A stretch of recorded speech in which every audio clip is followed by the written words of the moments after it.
میرا یہ قدم تمام اولیاء کرام کی گردن پر ہے۔ ایک مرتبہ محلہ حلبہ میں اپنے مہمان خانے میں وعظ فرماتے ہوئے حضور سیدنا غوث اعظم پر اچانک حالت کشف طاری ہوئی۔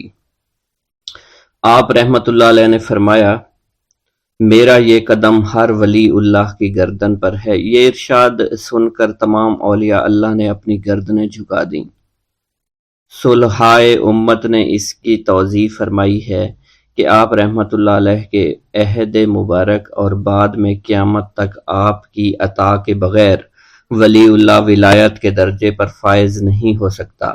سلطان الہند حضرت خواجہ معین الدین چشتی المعروف خواجہ غریب نواز اس وقت خراسان کے پہاڑوں پر مجاہدات میں مشغول تھے۔ انہوں نے بھی حضور سیدنا غوث اعظم کا ارشاد گرامی سن کر اپنی گردن جھکا دی اور یوں عرض گزار ہوئے، آپ کے قدمین شریفین میرے سر اور میرے آنکھوں پر ہیں۔ حضور سیدنا غوث اعظم فرماتے ہیں کہ میں 10 برس کی عمر میں اپنے شہر کے مکتب میں حصول علم کے لیے جایا کرتا تھا۔ اس وقت میرے ساتھ ملائکہ بھی ہوتے تھے جو میرے آگے پیچھے میری حفاظت کے لیے چلتے تھے۔ جب میں مدرسہ پہنچتا تو یہ منادی کرتے تھے، اللہ کے ولی کے لیے جگہ خالی کر دو۔ چنانچہ وہ میرے لیے جگہ خالی کر دیتے تھے۔ ایک مرتبہ میں نے ایک ایسے شخص کو دیکھا جس نے فرشتوں کی آواز سن کر کہا، جس میں کوئی مزاحمت نہ ہوگی، کہ یہ ایک نہایت معزز گھرانے کا فرد ہے اور عن قریب اس کو وہ عظمت حاصل ہوگی جس میں کوئی مزاحمت نہ ہوگی، اور اس کو ایسا قرب نصیب ہوگا کہ اس کو کوئی فریب نہ دے سکے گا۔ پھر 40 برس بعد میں نے اس شخص کو پہچانا۔ وہ شخص ابدالوں میں سے تھا۔ حضرت شیخ ابو سعود احمد بن بکر حریمی سے مروی ہے کہ حضور سیدنا غوث اعظم نے فرمایا کہ میں 55 سال تک تنہا عراق کے بیابانوں میں پھرتا رہا۔ میں لوگوں کو نہ جانتا، لوگ مجھے نہ جانتے۔ اسی دوران میرے پاس رجال الغیب اور جنات تشریف لاتے جنہیں میں طریقت اور اصول کی تعلیم دیتا تھا۔ ابتدا میں جب میں عراق میں داخل ہوا تو حضرت خضر میرے ہم سفر بنے، اور بعد میں اس وقت ان کو پہچانتا نہ تھا، اور اس کے ساتھ میرا معاہدہ ہوا کہ میں ان کے کسی حکم کی خلاف ورزی نہیں کروں گا۔ ایک مرتبہ انہوں نے مجھے ایک جگہ بیٹھنے کا حکم دیا اور میں اس جگہ 3 سال تک بیٹھا رہا۔ سال میں ایک مرتبہ حضرت خضر میرے پاس تشریف لاتے، فرماتے کہ یہی تیرا مقام ہے جہاں تجھے پہنچایا گیا ہے۔ اس عرصہ کے دوران تمام نفسانی خواہشات مجھ پر انسانی شکل میں وارد ہوئیں، لیکن اللہ عز و جل نے مجھے ہر موقع پر استقامت عطا فرمائی اور مجھے ان خرافات سے بچائے رکھا۔ ابتدا میں میرا نفس مجاہدہ کا کوئی طریقہ اختیار کرتا تو میں اس پر قائم ہو جاتا اور کسی چیز کو قبول نہ کرتا تھا۔ ایک طویل مدت تک اپنا گلا گھونٹتے ہوئے میں مدائن کے جنگلوں میں مجاہدات میں مشغول رہا۔ حضور سیدنا غوث اعظم فرماتے ہیں کہ میں نے اپنے نفس کو مختلف مجاہدوں، مختلف ریاضتوں اور مختلف مشقتوں میں ڈالے رکھا۔ 1 سال تک میں گری ہوئی چیزیں اٹھا کر کھاتا رہا، دوسرے سال پانی پر گزارا کیا، اور تیسرے سال نہ میں نے کچھ کھایا، نہ پیا اور نہ ہی سویا۔ ایک مرتبہ شدید سردی کی وجہ سے میں ایوان کسریٰ کے کھنڈرات میں سویا تو رات بھر میں 40 مرتبہ طبیعت خراب ہوئی۔ حضور سیدنا غوث اعظم فرماتے ہیں، ہر سال ایک بزرگ آتے اور وہ مجھے جبہ دے کر چلے جاتے۔ اسی طرح میں نے بے شمار طریقوں سے دنیا اور نفس سے چھٹکارا پانے کی کوشش کی۔ لوگ مجھے دیوانہ سمجھتے تھے۔ میں برہنہ جسم جنگلوں میں چلا جاتا اور کانٹوں پر لوٹتا شور مچاتا تھا۔ میرا تمام بدن سے خون جاری ہو جایا کرتا تھا اور لوگ مجھے اٹھا کر شفا خانے لے جایا کرتے، جہاں میری حالت مزید بگڑ جاتی۔ ایک وقت ایسا بھی آیا جب مجھ میں اور مردہ میں کوئی فرق نہ تھا۔ لوگ کفن لے کر آئے، غسال کو بلوایا کہ وہ مجھے غسل دے دیں۔ ابھی انہوں نے مجھے غسل دینے کے لیے تختہ پر ڈالا ہی تھا کہ میری حالت درست ہو گئی۔ میں اٹھ کھڑا ہوا۔ طریقت کی ان پرخطر راہوں میں نہ تو میں کبھی خوف زدہ ہوا اور نہ کبھی میرا نفس مجھ پر غلبہ پا سکا، اور نہ ہی دنیا کی آرائش مجھے حیران کر سکی۔ حضور سیدنا غوث اعظم فرماتے ہیں، شیطان نے میرے گرد بے شمار جال بچھائے۔ جب میں نے اس سے کہا کہ یہ کیا ہے تو اس نے کہا، یہ دنیاوی چیزیں ہیں اور میں ان جالوں سے تم جیسوں کو شکار کرتا ہوں۔ میں نے 1 سال تک شیطان کا مقابلہ کیا، اس کے بچھائے ہوئے تمام جالوں کو ختم کر دیا۔ اس کے بعد میرے سینے کو کھول دیا گیا اور مجھ پر بے شمار خلائق ظاہر ہوئے۔ حضور سیدنا غوث اعظم فرماتے ہیں میں نے دریافت کیا کہ یہ اللہ کیسے ہیں؟ جواب ملا کہ یہ خلق کے اسباب ہیں جو تم سے ملے ہوئے ہیں۔ میں سال بھر ان کی جانب متوجہ رہا یہاں تک کہ وہ مجھ سے جدا ہو گئے۔ جب مجھ پر میرا باطن ظاہر کیا گیا تو میں نے اپنے قلب کو بہت سے علائق سے ملوث پایا۔ میں نے دریافت کیا کہ یہ علائق کیا ہیں؟ جواب ملا یہ تمہارے ارادے، تمہارے اختیارات ہیں۔ چنانچہ 1 سال تک ان کی جانب متوجہ رہا کہ وہ مجھ سے دور ہو گئے۔ میرا قلب ان تمام غلاظتوں سے نجات پا گیا۔ پھر مجھ پر میرے نفس کو ظاہر کیا گیا، میں نے اس کا مشاہدہ کیا، مجھے معلوم ہوا اس کے ساتھ کچھ امراض اور بھی ہیں اور نفس کی خواہشات زندہ ہیں، نفس کا شیطان سرکش ہے۔ چنانچہ میں نے سال بھر پھر توجہ دلائی اور میرے نفس کے تمام امراض سرے سے ہی ختم ہو گئے اور اس کے شیطان نے کلمہ پڑھ لیا اور پھر میرے تمام امور اللہ کے لیے ہو گئے اور میں اپنی ہستی سے باہر نکل آیا۔ حضور سیدنا غوث اعظم فرماتے ہیں پھر میں توکل کے دروازے پر آیا تاکہ میرا مقصد پورا ہو، لیکن جب میں نے توکل کے دروازے پر پہنچا تو بے شمار لوگ موجود تھے۔ میں اس ہجوم کو چیرتا ہوا آگے بڑھا اور شکر کے دروازے پر پہنچ گیا، یہاں پر بھی لوگوں کا جمع غفیر موجود تھا، اس سے بھی چیرتا ہوا آگے بڑھا اور مشاہدہ کے دروازے پر پہنچ گیا اور یہاں پر موجود ہجوم کو چیرتا ہوا اندر داخل ہوا، حتیٰ کہ سب سے آخر میں مجھے فقر کے دروازے پر لایا گیا۔ فقر کا دروازہ خالی تھا۔ جب اس دروازہ میں داخل ہوا تو دیکھا جن جن چیزوں کو میں نے ترک کیا تھا وہ سب یہاں موجود تھیں۔ یہاں مجھے ایک بہت بڑے روحانی خزانے کی فتوحات سے نوازا گیا اور میرے لیے تمام دنیا کے خزانے کھول دیے گئے۔ مجھے روحانی عزت، دائمی فنا اور خالص آزادی عطا فرمائی گئی۔ میری تمام چیزیں جو میری ہستی اور میری صفات سب معدوم ہو گئیں اور میری ہستی کی جگہ کسی اور نے لے لی۔ حضرت شیخ ابو سعید مخزومی نے حضور سیدنا غوث اعظم کو خرقہ خلافت سے نوازا اور فرمایا اے عبد القادر، یہ وہ خرقہ ہے جو حضور نبی کریم صلی اللہ علیہ وسلم نے حضرت سیدنا علی المرتضیٰ کو عطا فرمایا، اور حضرت سیدنا علی المرتضیٰ نے یہ خرقہ حضرت خواجہ حسن بصری کو عطا فرمایا تھا، جس سے ہوتا ہوا یہ خرقہ مجھ تک پہنچا، اور یہ تمہاری امانت تھی جو میں نے تم تک آج پہنچا دی ہے۔ حضور سیدنا غوث اعظم نے جب خرقہ مبارک کو زیب تن کیا تو آپ پر بے شمار انوار و تجلیات کی بارش ہونا شروع ہو گئی۔ حضور سیدنا غوث اعظم نے حضرت شیخ ابو سعید مخزومی کے مدرسہ میں تدریسی فرائض سر انجام دینا شروع کر دیے۔ آپ کے لیے فی الحال تدریسی مصروفیات کے علاوہ کوئی کام نہ تھا۔ آپ کی شبانہ روز کی محنت سے آپ کے نام کا شعرہ کچھ ہی دنوں میں سارے بغداد میں پھیل گیا۔ طلبہ دور دراز کے علاقوں سے علم کے حصول کے لیے آنے لگے۔ طلبہ کی تعداد جب مزید بڑھنا شروع ہو گئی تو ارد گرد کے کئی مکانات کو خرید کر مدرسہ میں داخل کر لیا گیا۔ کتب سیر میں منقول ہے کہ 528 ہجری میں آپ مدرسہ نظامیہ کی وسیع عمارت تعمیر فرما چکے تھے۔ اس مدرسہ کی تعمیر میں آپ نے بحیثیت مزدور بھی حصہ لیا تھا۔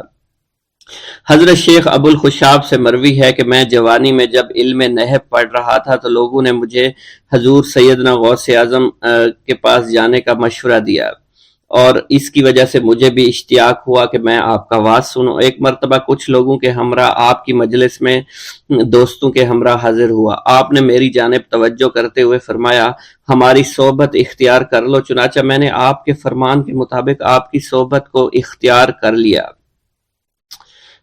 آپ نے مجھے علم نحو کے علاوہ علوم عقلیہ اور تقلد حاصل کیے جس سے مجھے کوئی واقفیت پہلے نہیں تھی۔ 1 سال کے عرصہ میں آپ کی نظر کرم سے میں نے وہ علوم حاصل کر لیے جو گزشتہ اتنی عمر گزارنے کے باوجود بھی مجھے حاصل نہیں ہوئے تھے۔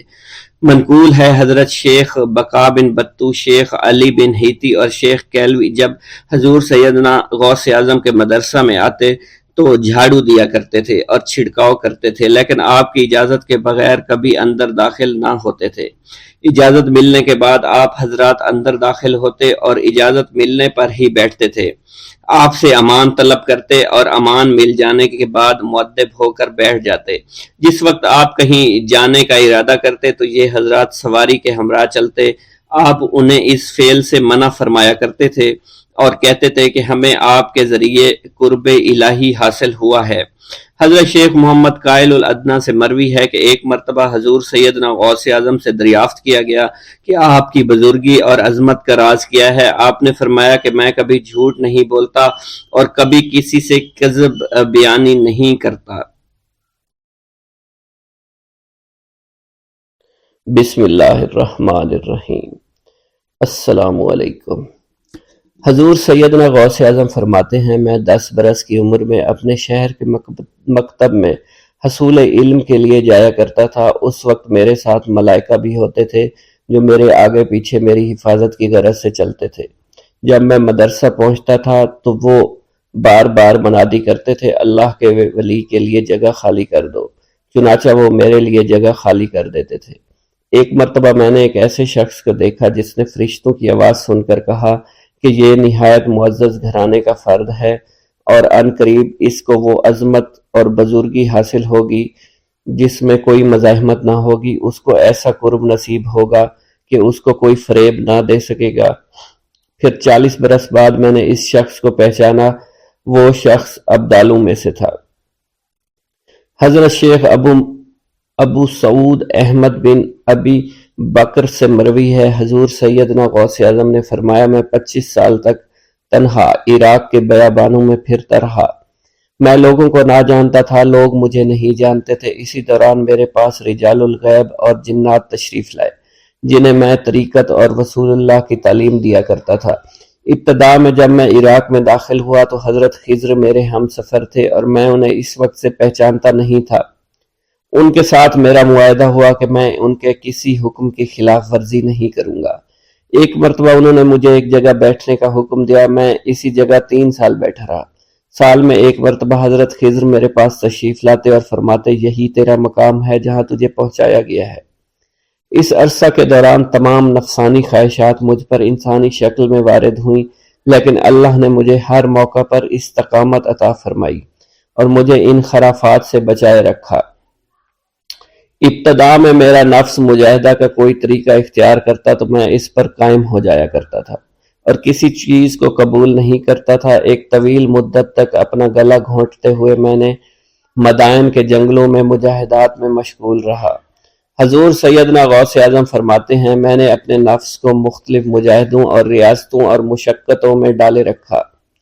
1 سال تک میں گری ہوئی چیزیں اٹھا کر کھاتا رہا، اسی دوسرے سال میں صرف پانی پر گزارا کرتا رہا اور تیسرے سال میں نے کچھ نہ کھایا اور نہ پیا نہ ہی سویا۔ ایک مرتبہ شدید سردی کی وجہ سے میں ایوان کسریٰ کے کھنڈرات میں سویا تو رات بھر میں 40 مرتبہ احتلام ہوا۔ میں نے ہر مرتبہ دریائے دجلہ پر جا کر غسل فرمایا، پھر نیند کے خوف سے محل کے اوپر ایک ویران جگہ پر چڑھ گیا اور وہاں 2 سال تک قیام کیا، حتیٰ کہ سردی کے سوا کوئی شے کھانے کو میسر نہیں تھی۔ حضور سیدنا غوث اعظم فرماتے ہیں، ہر سال ایک بزرگ آتے اور وہ مجھے اونی جبہ دے کر چلے جاتے۔ اسی طرح میں نے بے شمار طریقوں سے دنیا اور نفس سے چھٹکارا حاصل کرنے کی کوشش کی۔ لوگ مجھے دیوانہ سمجھتے تھے، میں برہنہ جسم جنگلوں میں چلا جاتا، کانٹوں پر لوٹا شور مچایا کرتا، میرے تمام بدن سے خون جاری ہو جایا کرتا۔ لوگ مجھے اٹھا کر شفا خانے لے جایا کرتے جہاں میری حالت مزید بگڑ جایا کرتی۔ ایک وقت ایسا آیا جب مجھ میں اور مردہ میں کوئی فرق نہ تھا۔ لوگ کفن لے آئے اور غسال کو بلوایا کہ وہ مجھے غسل دے۔ ابھی انہوں نے مجھے غسل دینے کے لیے ایک تختہ پر لٹایا، میری حالت درست ہو گئی، میں اٹھ کھڑا ہوا۔ طریقت کی ان پرخطر راہوں میں نہ تو میں کبھی خوف زدہ ہوا، نہ کبھی میرا نفس مجھ پر غالب پا سکا اور نہ ہی دنیا کی آسائش مجھے حیران کر سکی۔ حضور سید غوث اعظم فرماتے ہیں، شیطان نے میرے گرد بے شمار جال بچھائے۔ جب میں نے ان سے کہا یہ کیا ہے، اس نے کہا یہ دنیاوی آلائشیں ہیں اور میں ان جالوں میں سے تم لوگوں کا شکار کیا کرتا ہوں۔ میں نے 1 سال تک شیطان کا مقابلہ کیا، اس کے بچھائے ہوئے تمام جالوں کو ختم کیا۔ اس کے بعد میرے سینے کو کھول دیا گیا اور مجھ پر بے شمار خلائق ظاہر ہوئے۔ حضور سیدنا غوث اعظم فرماتے ہیں، میں نے دریافت کیا کہ یہ اللہ ایک کیسے ہے؟ جواب ملا، یہ خلق کے اسباب ہیں جو تم سے ملے ہوئے ہیں۔ میں سال بھر ان کی جانب متوجہ رہا، یہاں تک کہ وہ مجھ سے جدا ہو گئے۔ جب مجھ پر باطن ظاہر ہوا تو میں اپنے قلب کو بہت سے علائق سے ملوث پایا۔ میں نے دریافت کیا یہ علائق کیا ہیں؟ جواب ملا یہ تمہارے ارادے، تمہارے اختیارات ہیں۔ چنانچہ 1 سال تک ان کی جانب متوجہ رہا، یہاں تک کہ وہ سب علائق مجھ سے دور ہو گئے اور میرا قلب ان غلاظتوں سے نجات پا گیا۔ حضور سیدنا غوث اعظم فرماتے ہیں پھر میں نے توکل کے دروازے پر آیا، میرا مقصد پورا ہو، لیکن جب میں توکل کے دروازے پر پہنچا بے شمار لوگ وہاں موجود تھے۔ میں ہجوم کو چیرتا بڑھا اور شکر کے دروازے پر پہنچ گیا، یہاں بھی لوگوں کا جمع غفیر موجود تھا، اسے بھی چیرتا آگے بڑھا اور مشاہدہ کے دروازے پر پہنچ گیا، یہاں پر موجود ہجوم کو بھی چیرتا ہوا اندر داخل ہوا، حتیٰ کہ سب سے آخر میں مجھے فقر کے دروازے پر لا دیا گیا۔ فقر کا دروازہ خالی تھا۔ جب میں اس دروازے میں داخل ہوا تو دیکھا جن جن چیزوں کو میں نے ترک کیا تھا وہ سب یہاں موجود تھی۔ یہاں مجھے ایک بہت بڑے روحانی خزانے کی فتوحات سے نوازا گیا، میرے لیے تمام دنیا کے خزانے کھول دیے گئے، مجھے روحانی عزت، دائمی غنا اور خالص آزادی عطا فرمائی گئی۔ میری تمام چیزیں جو میری ہستی اور میری صفات سب معدوم ہو گئی تھی، وہ میری ہستی کی جگہ کسی اور نے لے لی تھی۔ حضرت شیخ ابو سعید مخزومی نے حضور سیدنا غوث اعظم کو خرقہ خلافت سے نوازا اور فرمایا اے عبد القادر، یہ وہ خرقہ ہے جو حضور نبی کریم صلی اللہ علیہ وسلم نے سیدنا علی المرتضیٰ کو عطا فرمایا۔ سیدنا علی المرتضیٰ نے یہ خرقہ خواجہ حسن بصری کو عطا فرمایا، جس سے ہوتا ہوا یہ مجھ تک پہنچا، اور یہ تمہاری امانت تھی جو میں نے تم تک پہنچا دی۔ حضور سیدنا غوث اعظم نے جب خرقہ مبارک کو زیب تن کیا تو آپ پر بے شمار انوار و تجلیات کی بارش ہونا شروع ہو گئی۔ ایک گاؤں کے بارے میں کہا جاتا تھا کہ جہاں قدرت کی بے پناہ نعمتیں تھیں، اللہ پاک نے وہاں کے لوگوں کو مالا مال کیا ہوا تھا۔ ایسی نعمتیں کہ جن نعمتوں کو دیکھ کر انسان اکثر مغرور ہو جایا کرتے ہیں، مگر وہاں پر کچھ مسلمان تھے، اور سب سے بڑی اور بری بات یہ تھی کہ وہاں کے تمام لوگ کافر تھے۔ وہ کفار اپنی دولت پر بہت فخر کیا کرتے تھے، کیونکہ ان میں ہر ایک انسان بہت دولت مند تھا، ہر ایک کے پاس بے بہا پیسے تھے، کسی کو پیسوں کی کمی نہیں تھی۔ وہاں کے سردار کی ایک اکلوتی بیٹی تھی جس کو سردار بے پناہ پیار کرتا تھا۔ اس سردار کی بیٹی بے پناہ مغرور، ظالم، گھمنڈی تھی۔ وہاں پر غریب لوگ صرف مسلمان ہی تھے، تمام کافر ایک دوسرے کی مدد کیا کرتے تھے، لیکن مسلمانوں کی مدد کرنے والا وہاں پر کوئی نہ تھا، وہاں پر انہیں کوئی دیکھنے والا نہ تھا۔ سردار کی بیٹی کو کالے جادو میں خوب مہارت حاصل تھی، اور وہ جادو کی وجہ سے وہاں پر رہنے والے غریبوں پر بہت ظلم کیا کرتی تھی۔ تمام مسلمان اس سے بے حد پریشان تھے، اور وہ لوگوں کو غلام بناتی اور مزدور بناتی تھی۔ اگر ان میں کوئی اس کی بات نہ مانتا تو اس کو قیدی بنا کر اپنے اشاروں پر نچایا کرتی تھی۔ اس بستی میں چونکہ اکا دکا مسلمان تھے جن کا کوئی پرسان حال نہیں تھا، کوئی بھی ان کو بچانے والا نہیں تھا۔ جب وہ سردار کی بیٹی کے ظلم حد سے بڑھ گئے تو مسلمانوں میں سے ایک بوڑھے شخص نے اللہ کے حضور گڑ گڑا کر دعائیں کی، اے اللہ، ہمارے چند نسلیں جو یہاں پر بچی ہوئی ہیں، ان نسلوں کو تو بچا لے۔ یہ سردار کی بیٹی جس نے ہمارا جینا دشوار کر رکھا ہے، یہاں کوئی بھی انسان ہمارا حال نہیں پوچھتا، اور نہ ہی ہمارے پاس مال و دولت ہے، اور نہ ہی ہمارے پاس جسمانی طاقت بچی ہے۔ یا اللہ، ہمارے لیے کوئی ایسا بندہ بھیج جو نہ صرف طاقتور ہو بلکہ اس جادوگرنی یعنی سردار کی بیٹی کو بھی ہرا سکے۔ اللہ رب العزت نے اس بوڑھے کی دعا کو قبول فرمایا، اور یوں اس جگہ پر ایک اللہ والے کو بھیج دیا، اور وہ اللہ والے ایسے ہی بستی میں داخل نہیں ہوئے، بلکہ ایک دن کچھ عجیب واقعہ ہوا۔ ان کافروں کا سردار جنگل میں سیر سپاٹے کرتے ہوئے نکلا تھا، بڑی شان سے چلتا ہوا وہ سفر کر رہا تھا۔ اچانک ایک زہریلا سانپ اس کے سامنے آیا۔ اس زہریلے سانپ نے بادشاہ کو ڈس لیا، اور وہ بے ہوش ہو کر زمین پر گر پڑا اور تڑپنے لگا۔ اس کے جو ساتھی تھے انہوں نے جب اپنے سردار کو یوں تڑپتا ہوا دیکھا اور سردار کی غیر حالت دیکھی تو کہ جسے ایک زہریلے سانپ نے کاٹ لیا ہے، تو وہ فوراً اسے اٹھا کر گھر لے آئے۔ تاکہ اسے بچانے کے لیے کچھ کیا جا سکے۔ اس لڑکی نے اپنے باپ کی جب یہ حالت دیکھی تو اپنے آس پاس کے بڑے بڑے حکیموں کو بلایا، لیکن عجیب بات یہ تھی کہ لاکھ کوشش کے باوجود زہر نکالنے میں سارے ناکام ہو رہے تھے، اور زہر تیزی کے ساتھ اس کے جسم میں پھیلتا چلا جا رہا تھا۔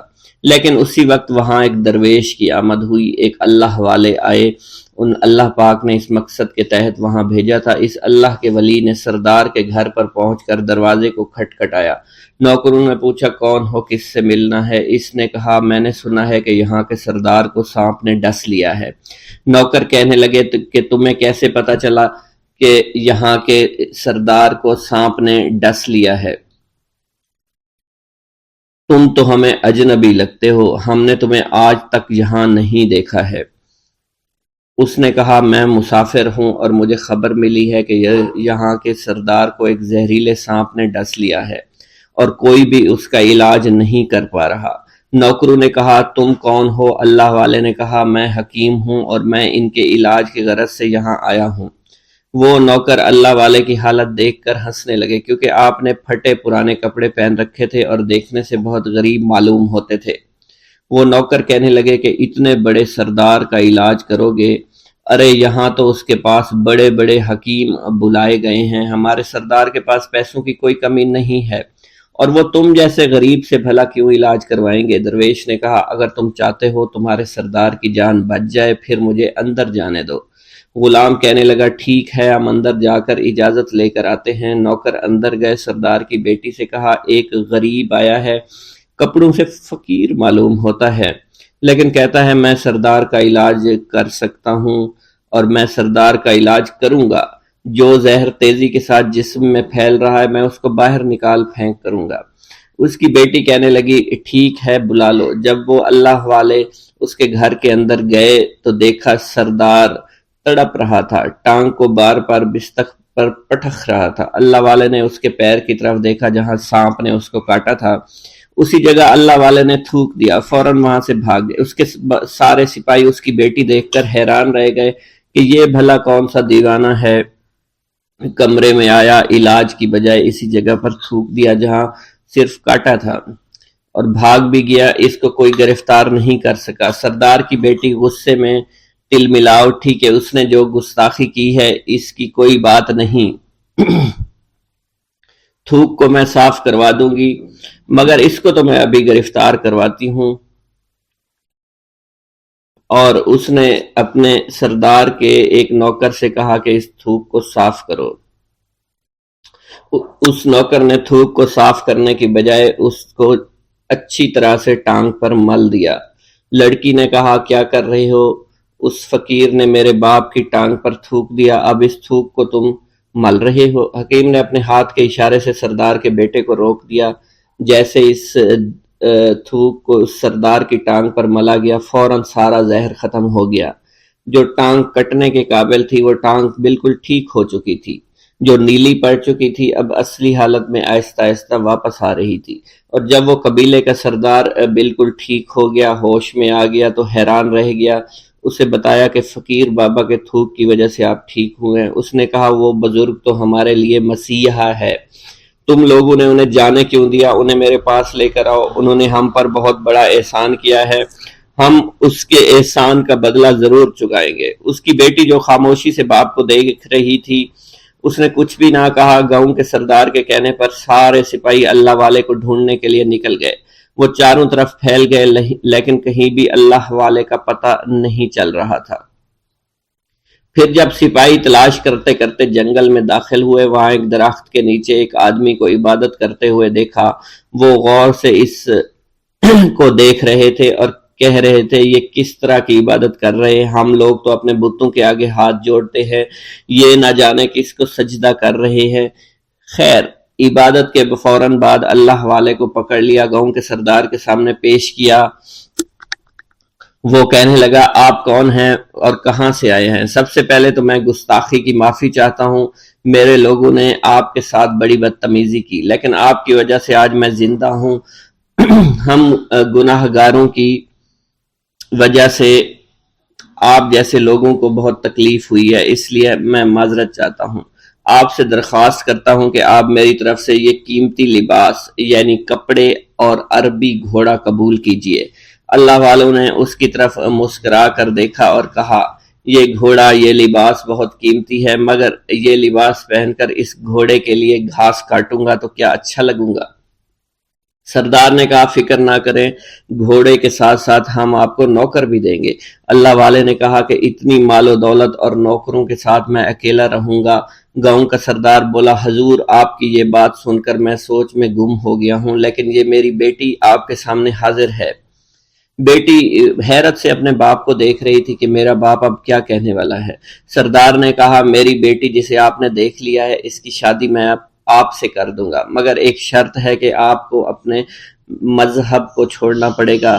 میرے سپاہیوں نے آپ کو عبادت کرتے ہوئے دیکھا ہے، جہاں تک ہمارے معمولات ہیں ہم بتوں کے آگے سجدہ کرتے ہیں اور ان کی عبادت کرتے ہیں، اور آپ جس کے آگے سجدہ کرتے ہیں وہ اللہ ہے، یعنی آپ مسلمان ہیں، اس لیے آپ کو اپنا مذہب چھوڑنا پڑے گا۔ کیا آپ ایسا کر سکتے ہیں؟ اللہ والے نے کہا کہ مجھے ایک بات بتائیے، آپ سب کچھ دیکھ رہے ہیں، آپ نے مجھے یہ بھی دعا دی کہ میری اولادیں ہوں اور آپ کی نسل آپ کی بیٹی سے چلے گی۔ مجھے ایک بات بتائیں، اگر ان بچوں میں سے کسی بچے کو خدا نہ خواستہ کچھ ہو گیا تو کس کو رونا پڑے گا؟ سردار نے جواب دیا اگر خدا نہ خواستہ کچھ ایسا ہوا تو رونا مجھ کو ہی پڑے گا۔ اللہ والا نے مسکرا کر کہا اگر یہ سارا مال لے کر مجھے رونا ہی پڑا تو آپ اپنا گھوڑا، اپنی دولت، اپنی بیٹی، ہر چیز اپنے پاس رکھ لو۔ میں خوش ہوں، میں مسلمان ہوں، میں ٹھیک ہوں۔ اگر یہ تمام چیزیں لے کر مجھے اپنا محلہ چھوڑنا پڑے تو میں اپنی جان دے کر بھی اپنے مذہب کو نہیں چھوڑوں گا۔ جس طرح آپ نے مجھے نوازا ہے، میں اسی رب کے دین کو چھوڑ کر چلا جاؤں گا۔ صرف چند پیسوں کی خاطر میں ہر دن پیسہ نہیں کر سکتا، اور اپنی درویشی میں بہت خوش ہوں۔ اللہ نے مجھے جس مقصد کے لیے بھیجا تھا وہ میرا مقصد پورا ہو جائے گا۔ گاؤں کے سردار نے پوچھا، یہ کہہ کر وہ اللہ والے جانے لگے تو سردار نے درویش کو رک جانے کا کہا اور کہنے لگے میں نے مال دے کر تمہیں آزمایا اور تمہیں پرکھا، لیکن تم اپنے مذہب کو چھوڑنے پر راضی نہیں ہو۔ اگر تم یہی سب کرنے آئے تھے تو تمہیں اس بات کا ڈر نہیں؟ کیا تم نہیں جانتے ہم کتنے طاقتور ہیں، اور میری بیٹی اپنے عمل میں اتنی ماہر ہے کہ تمہیں یہاں کھڑے کھڑے ابھی جنگلی جانور بنا سکتی ہے۔ اللہ والے نے کہا کہ اس نے جنگلی جانور کمزور لوگوں کو بنایا ہوگا، یہ مجھے جانور بنا کر تو دکھائے۔ اس سے پہلے کہ گاؤں کا سردار اپنی بیٹی سے کچھ کہتا کہ اس پر وار کرو، اللہ والے نے جادوگرنی پر ایسی پھونک ماری کہ وہ اسی وقت ایک بہت بڑی چھپکلی بن گئی۔ وہ کچھ بھی نہیں کر پا رہی تھی، وہ چھپکلی اتنی بڑی تھی کہ وہاں پر جتنے بھی انسان کھڑے تھے ان سب میں سب سے زیادہ اونچا اس کا قد تھا۔ وہ چھپکلی اللہ والے کے پاس آئی، اپنا زہر اس پر اگلنا چاہتی تھی کہ اسی وقت اس نے اس کے منہ پر تھوک دیا۔ تھوکنے کی دیر تھی، وہ چھپکلی جلنے لگی اور جس سے گرمی کی وجہ سے اس کا چہرہ پگھل رہا تھا، اس کا چہرہ جل کر کالا ہو چکا تھا۔ وہ مرنے والی تھی کہ سردار دوڑتا ہوا قدموں میں آ کر گر پڑا اور معافی مانگنے لگا اور کہنے لگا حضور اس گستاخی کے لیے میں معذرت خواہ ہوں، آپ مجھے معاف کر دو، میں نے سچ میں آپ کو بہت کمزور سمجھا تھا، آپ کو آپ کا مذہب سے ہٹانا چاہا تھا۔ اگر میری بیٹی ٹھیک ہو جائے تو میں سچ کہتا ہوں یہاں پر جتنے لوگ ہیں ہم پوری کی پوری بستی مسلمان ہو جائیں گے۔ اللہ والے نے کہا کہ ہم تمہیں اپنے دین میں شامل کرنے کے لیے یہ سب نہیں کر رہے، بلکہ تم لوگ مسلمان بھائیوں پر جو ظلم کرتے ہو وہ ظلم کو ختم کرنے کے لیے ہم یہاں آئے ہیں۔ ہمارے دین میں جبر اور ظلم نہیں۔ اگر تمہارے بیٹی سے انسان بن کر سدھر جاتی ہے تو اس کو اس کی اصلی حالت میں لانے کے لیے میں خود کو اللہ کی بارگاہ میں پیش کروں گا اور دعا کروں گا۔ سردار کہنے لگا کہ ہاں میری بیٹی اصلی حالت میں اگر آ جائے تو پھر ہم کسی پر ظلم و ستم نہیں کریں گے، اور میں دل سے اپنی بیٹی کے لیے معافی چاہتا ہوں۔ آج سے یہ کوئی بھی جادو ٹونا اور مسلمانوں کو تنگ نہیں کرے گی اور نہ ہی کسی مسلمان پر یہ ظلم اور جبر کرے گی، بس آپ اسے دوبارہ سے انسان بنا دے۔ اللہ والا نے چھپکلی پر دوبارہ سے پھونک ماری تو پھر سے انسان بن گئی اور اللہ والے کے قدموں سے وہ لپٹ گئی، کہنے لگی مجھے معاف کر دیجئے، مجھے معاف کر دیجئے، میں نے اپنے آپ کو بہت طاقتور سمجھا۔ اس لڑکی کا آدھا چہرہ جل چکا تھا اور کالا ہو چکا تھا۔ وہ کہنے لگی کہ آج اپنے باپ کے ساتھ میں آپ کے دست مبارک پر مسلمان ہونا چاہتی ہوں۔ میں وعدہ کرتی ہوں کہ آج سے اس بستی پر کوئی بھی کافر کسی مسلمان کے ساتھ بدتمیزی نہیں کرے گا، زیادتی نہیں کرے گا، ظلم اور جبر نہیں کرے گا، بلکہ ہم سب یہاں مل جل کر رہیں گے اور بھائی چارے کے ساتھ رہیں گے۔ ہم سب مسلمان ہو جائیں گے اور پھر یوں اللہ والے کے ہاتھوں پوری بستی کا سردار اور اس کی بیٹی نے اسلام قبول کر لیا، اور سردار نے اللہ والے سے اپنی بیٹی کا نکاح کر دیا، اور پھر اس بستی میں ہمیشہ کے لیے امن و امان قائم ہو گیا۔ بسم اللہ الرحمن الرحیم۔ ناظرین گرامی، روایت میں آتا ہے کہ قطب الاقطاب حضرت شیخ عبد القادر جیلانی الحسنی والحسینی الجیلانی، حضرت غوث اعظم شیخ عبد القادر جیلانی رحمۃ اللہ علیہ جب نماز ادا کرتے تو بہت زار و قطار رویا کرتے، یعنی گریہ زاری کیا کرتے تھے۔ روتے روتے آپ کی ہچکی بن جایا کرتی تھی۔ جب آپ رحمت اللہ علیہ مسجد میں اپنے مریدین اور شاگردوں کے ساتھ با جماعت نماز پڑھتے، اللہ پاک کی محبت اور عشق میں اتنے ڈوب کر عبادت کرتے کہ ان کے شاگرد آپ کی رقت آمیزی کو دیکھ کر، یعنی رونے کے انداز کو دیکھتے اور کہتے اگر اصل نماز دیکھنی ہے تو غوث پاک کی نماز کو دیکھا جائے۔ تو ایک بار کا ذکر ہے کہ آپ رحمت اللہ علیہ عراق کی مسجد میں سے با جماعت نماز پڑھ کر باہر نکلے۔ آپ کے مریدین بھی آپ کے ساتھ تھے۔ آپ نے دیکھا کہ اسی محلے میں کچھ بچے اخروٹ کے ساتھ کھیل رہے ہیں۔ آپ بچوں سے بہت پیار کیا کرتے تھے، گویا کہ خود بچپن میں کبھی بچوں کی طرح کھیل کود نہیں کر سکے، لیکن بچوں کو دیکھ کر آپ مسکراتے تھے۔ آپ آگے بڑھنے لگے اور مریدین کی بڑی جماعت بھی آپ کے ساتھ تھی۔ ابھی آپ زیادہ دور نہیں گئے تھے کہ ان بچوں نے ایک دوسرے کے کان میں کچھ بولنا شروع کر دیا اور اشارے میں باتیں کرنے لگے کہ کیا خیال ہے کہ جو بابا جی سب سے نمایاں ہیں، نورانی چمکتے ہوئے چہرے والے ہیں، سب سے آگے چل رہے ہیں، ان کو بولا جائے جو فرمائش ہمیں کرنی ہے ان سے کر دیں، کیا یہ ہمیں ڈانٹیں گے تو نہیں؟ تو کچھ سمجھدار بچے ہم زبان ہوئے اور کہا نہیں نہیں، یہ جو بابا ہے نا بہت اچھے ہیں، ان سے جو کچھ کہو گے انہوں نے وہ ہماری بات پوری کرنی ہے، ہم ان سے ایک میٹھی اور لذیذ چیز آج منگواتے ہیں۔ تو ان میں سے ایک بچہ جو سب سے بڑا تھا پاس آیا اور کہا بابا میری بات سنیں۔ آپ نے بہت پیار اور شفقت سے اس کے سر پر ہاتھ رکھا اور کہا بیٹا کہو۔ اس نے کہا کہ میرا دل کر رہا ہے کہ میں آپ سے کچھ مانگوں۔ آپ نے فرمایا کہ کہو بیٹا کیا چاہتے ہو؟ وہ کہنے لگا کہ مجھے آپ اس فلاں جلیبی والے سے جلیبی لا کر دے سکتے ہیں، میرا کھانے کا بہت دل کر رہا ہے۔ میں چلا جاتا لیکن بابا میری باری آنے والی ہے، جب تک میں جلیبی لے کر وہاں آؤں گا میری باری چلی جائے گی۔ آپ رحمت اللہ علیہ کے وہاں کے مشہور بزرگ بڑے سردار لوگ ہیں، آپ کے خادمین آپ کے نوکر بننے کے لیے جان کی بازی لگانے کو تیار رہتے ہیں۔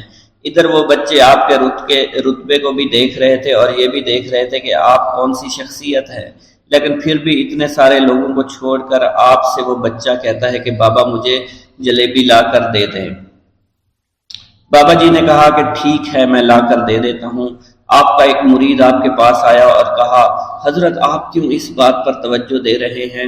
آپ اس بچے کی فرمائش پر جلیبی لا رہے ہیں۔ حضرت آپ پر میری جان قربان ہو، میں اس بچے کو جلیبی لا کر دے دیتا ہوں۔ آپ رحمت اللہ علیہ نے اسے اپنے ہاتھ کے اشارے سے منع فرمایا اور کہا اس نے مجھ سے کہا ہے نا تو میں ہی اس کی خواہش کو پورا کروں گا۔ پھر آپ رحمت اللہ علیہ اس جلیبی والے کے پاس تشریف لے گئے اور جلیبی والا کچھ دیر پہلے اداس بیٹھا ہوا تھا۔ آپ رحمت اللہ علیہ اس کی دکان میں تشریف لے گئے تو وہ خوشی خوشی سے جھومنے لگا۔ آپ رحمت اللہ علیہ نے اس جلیبی والے سے جلیبی لی، اس نے خوشی خوشی آپ رحمت اللہ علیہ کے ہاتھوں میں جلیبی تھما دی۔ وہ آدمی لگ بھگ 70 سال کا تھا، اس بڑھاپے میں بھی وہ کام کرنے پر مجبور تھا۔ اس کی آنکھوں میں آپ رحمت اللہ علیہ کو دیکھ کر آنکھوں سے آنسو آ گئے۔ اس نے روتے ہوئے کہا اللہ کا لاکھ لاکھ شکر ہے، اس نے میری دعا سن لی۔ آپ نے میری دکان میں قدم رکھے تو کئی دنوں سے آپ کے انتظار میں یہاں بیٹھا ہوا تھا۔ میں جانتا تھا کہ آپ ضرور میری دکان پر تشریف لائیں گے۔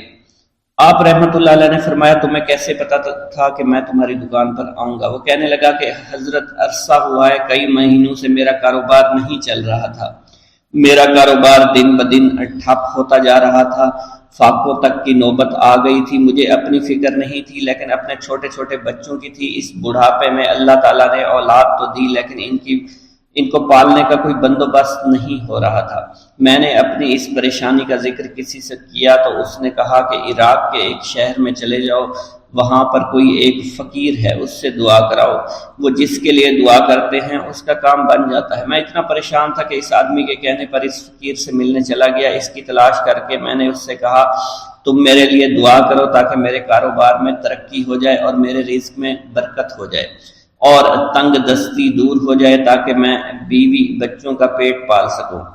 فقیر مجھے دیکھ کر کہنے لگا کہ تم پیران پیر غوث اعظم دستگیر رحمت اللہ علیہ کو نہیں جانتے؟ میں نے کہا میں نہیں جانتا۔ وہ کہنے لگا حیرت ہے کہ تمہیں یہ پتہ نہیں کہ تم ان کو جانتے ہی نہیں کہ ولیوں کے سردار ہیں۔ میں تو بہت چھوٹا سا فقیر ہوں، میری دعاؤں میں اتنا اثر نہیں کہ وہ غوث اعظم رحمت اللہ علیہ ہیں، جس کے لیے بھی دعا کریں اس کا بیڑا پار ہو جایا کرتا ہے۔ اور جب اس دور میں غوث پاک رحمت اللہ علیہ خود موجود ہے تو پھر ہمارا کیا مقام ہوگا ان کی دعا کے آگے؟ ہماری دعا کچھ بھی نہیں ہے۔ میں نے کہا اگر یہ بات ہے کہ آپ سے بڑا کوئی بزرگ ہے تو مجھے بتائیے کہ غوث پاک رحمت اللہ علیہ مجھے کہاں ملیں گے اور میں کہاں جاؤں ان سے ملنے کے لیے؟ وہ کہنے لگا کہ وہ جیلان میں ہیں، تم ادھر جاؤ، ہماری کیا ضرورت کہ آپ کے لیے دعا کریں؟ آپ رحمت اللہ علیہ جس کے لیے بھی دعا فرماتے ہیں اس کا بیڑا پار ہو جاتا ہے اور اس کو کہیں بول جانے کی ضرورت نہیں ہوتی۔ حضور جب اس فقیر نے مجھے یہ بات کہی تو فوراً جیلان شریف میں آ گیا اور یہاں پر میں نے آپ کی تلاش شروع کی۔ آج دیکھیے آپ خود بخود میری دکان پر تشریف لائے ہیں۔ اب دیکھیے کہ آپ کے آنے سے کیسا نور میری دکان میں آ گیا ہے۔ حضور میرے حق میں دعا فرما دیجئے، اللہ پاک میری زندگی کو آسانیاں عطا فرمائے، مجھے اپنی بیوی اور بچوں کی بہت فکر ہے۔ آپ رحمت اللہ علیہ نے فرمایا پریشان ہونے کی ضرورت نہیں، اللہ تعالیٰ سب معاملات ٹھیک فرما دے گا۔ یہ کہہ کر آپ تشریف لے گئے، اس بچے کے پاس آئے اور اس کے ہاتھ میں جلیبی تھما دی۔ ابھی وہاں سے جانے والے تھے، دوسرا بچہ آیا، اس نے کہا کہ بابا آپ نے اس سے تو جلیبی لا کر دی ہے، مجھے بھی لا کر دیں۔ آپ نے اس سے بھی تسلی دی اور کہا میں تمہیں بھی جلیبی لا کر دے دیتا ہوں بیٹا۔ یہ دیکھ کر مریدین بہت غصہ ہونے لگے اور کہا کہ حضور ہم اس بچے کو جلیبی لا کر دے دیتے ہیں، آپ کیوں زحمت کرتے ہیں؟ لیکن آپ نے فرمایا نہیں، یہ بچے مجھ سے کہہ رہے ہیں نا، میں ان کا نہیں ٹال سکتا۔ حضور آپ بہت مصروف شخصیت ہے، کیوں ان چھوٹے بچوں کی باتیں سن رہے ہیں؟ آپ نے ہاتھ کے اشارے سے انہیں روکا اور فرمایا اللہ تعالیٰ نے ہمیں جس کام کے لیے چنا ہے بس وہ کام ہی ہم کر رہے ہیں، تم لوگ اللہ پاک کی حکمت کو نہیں سمجھ رہے۔ پھر آپ جتنی بار وہ بچے آپ کو بھیجتے رہے، آپ رحمت اللہ علیہ ان کے لیے جلیبیاں لاتے رہے، حتیٰ کہ آخری بچے کو بھی آپ نے جلیبی لا کر دے دی اور وہ مزے سے کھانے لگے۔ جلیبی کھانے کے بعد وہ آپ کو دعائیں کرنے لگے اور کہا آپ بہت اچھے انسان ہیں، جیسا کہ آپ کے بارے میں ہم نے سنا تھا آپ ویسے ہی ہیں، آپ اخلاق کے بہت عمدہ ہیں، آپ کی سخاوت کے بارے میں ہم نے جتنا سن رکھا تھا آپ اتنے ہی سخی ہیں، ہم آپ سے بہت خوش ہوئے۔ آپ رحمت اللہ علیہ مسکرائے، بچوں کی خوشی دیکھ کر آپ کو دلی اطمینان ملا۔ اب ایک اور نماز کا وقت ہو رہا تھا، آپ نے مریدین سے کہا کہ چلو نماز پڑھنے کے لیے مسجد میں چلتے ہیں۔ وہ سب مل کر مسجد میں چلے گئے اور اللہ کی عبادت میں مصروف ہو گئے۔ بسم اللہ الرحمن الرحیم۔ حضور سیدنا غوث اعظم کی پرورش نہایت ہی بابرکت ماحول میں ہوئی۔ آپ نے ابتدا میں گوشہ نشینی اختیار کی اور خود کو دنیاوی غلاظتوں سے پاک رکھا۔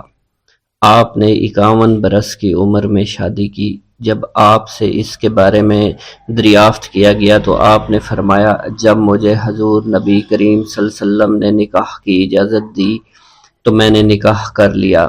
حضور سیدنا غوث اعظم رحمت اللہ علیہ نے اپنی ذات کو اللہ عز و جل کی خوشنودی کے لیے وقف کر رکھا تھا۔ آپ کی راتیں جاگ کر گزرتی تھی اور ساری رات آپ مراقبہ اور مشاہدہ میں گم رہتے تھے۔ آپ کی عادت مبارکہ تھی کہ آپ سجدہ کو دراز کرتے تھے اور بیٹھ کر مراقبہ فرماتے تھے۔ اسی دوران آپ کا جسم مبارک نورانی شعاؤں کے زیر اثر ہوتا تھا اور کئی مرتبہ آپ ان نورانی شعاؤں میں غائب ہو جایا کرتے تھے۔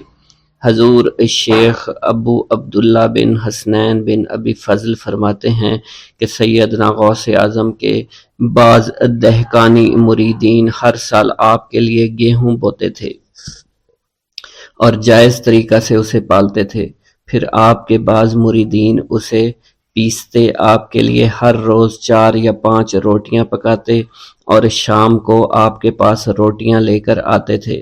آپ حاضرین میں ایک ایک ٹکڑا تقسیم کر دیتے اور جو بچ جاتا وہ اپنے لیے رکھ لیتے تھے۔ حضرت شیخ خضر حسینی سے منقول ہے کہ حضور سیدنا غوث اعظم نے ایک شکستہ دل فقیر کو دیکھا۔ آپ نے اس سے اس کی کیفیت کے متعلق دریافت کیا تو اس نے کہا کہ میں آج دریا کے کنارے گیا اور ملاح سے کہا کہ وہ مجھے دریا کے پار لے جائے۔ اس نے انکار کر دیا۔ میں اپنے اس افلاس کے سبب پریشان اور شکستہ دل ہوں۔ ابھی اس فقیر کا کلام جاری تھا کہ ایک شخص آپ کی خدمت میں حاضر ہوا اور 30 دینار آپ کی خدمت میں پیش کر دیے۔ آپ نے وہ دینار اس فقیر کو دے دیے اور فرمایا کہ اس ملاح سے کہنا کہ کسی فقیر کا سوال رد مت کیا کرے۔ حضرت شیخ معمر کا بیان ہے کہ میں نے حضور سیدنا غوث اعظم سے زیادہ کسی کو درگزر فرمانے والا نہیں دیکھا۔ آپ کی عطا کا یہ عالم تھا کہ ایک محفل میں 400 لوگوں کو ولایت کے مقام اعلیٰ تک پہنچا دیا کرتے تھے۔ بھوکوں کو کھانا کھلانا اور بیواؤں کی حاجت روائی کرنا آپ کا معمول تھا۔ جب کسی بیمار کے متعلق سنتے فوراً اس کی عیادت کے لیے تشریف لے جایا کرتے۔ فقراء کو آپ کے در سے بغیر سوال کیے عطا ہو جایا کرتا۔ حضور سیدنا غوث اعظم نے فرمایا کہ مخلوق سے کنارہ کشی سے قبل علم حاصل کرو، کیونکہ جو شخص علم کے بغیر عبادت کرتا ہے وہ اصلاح سے زیادہ فساد میں مبتلا ہو جاتا ہے۔ تمہیں چاہیے کہ شمع شریعت اپنے ہمراہ لے کر علم کی روشنی میں عمل کرو، پھر اللہ تعالیٰ تمہیں علم لدنی کا وارث بنا دے گا جس سے تم ناواقف ہو۔ تمہیں چاہیے کہ تمام اسباب و ذرائع سے تعلق منقطع کر کے رشتہ داروں اور احباب سے جدائی اختیار کر لو، تاکہ تم اپنے زہد کی وجہ سے اپنے قوت باطنی اور اپنے حسن ادب کا مشاہدہ کر سکو۔